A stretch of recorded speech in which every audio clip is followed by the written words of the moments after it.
How can a country maintain secure borders while still acting in a humanitarian way? At the core, a nation doesn't inherently owe another country anything. This may sound harsh, but national policy is, and arguably should be, driven by the interests of its own citizens first. This often gets lost in debates about immigration and global responsibility when comparing the relative success of Western countries to many in Africa or the Middle East, excluding recent oil-based exceptions like the UAE or Qatar. People often look for root causes.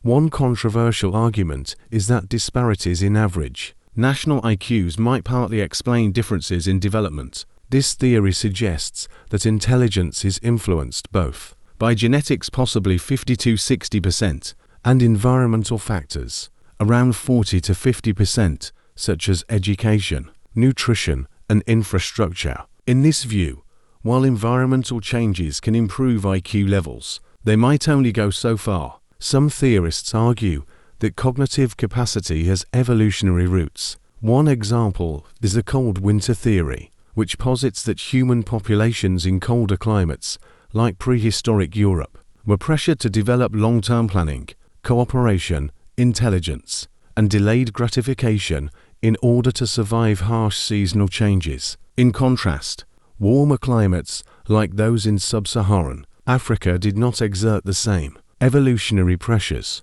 since food and shelter were more readily available year-round. Proponents argue that these environmental differences may have created divergent developmental trajectories over thousands of years. Is it unfair that Western countries have more? In one sense, yes.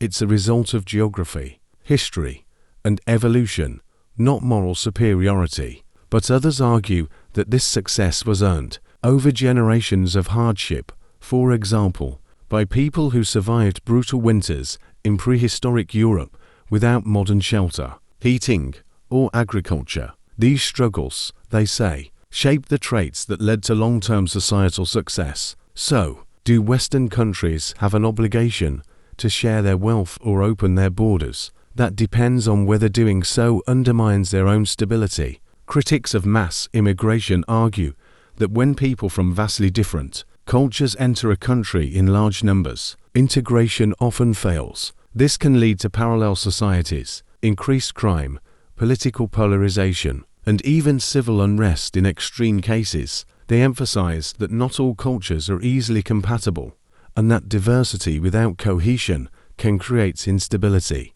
This doesn't mean immigration is inherently bad. Many immigrants integrate well and contribute meaningfully, but the vast majority does not. The discussion should be open, honest, and grounded in facts, not just ideals. The question isn't whether to help others, it's whether doing so compromises the social and cultural fabric of the country. Providing help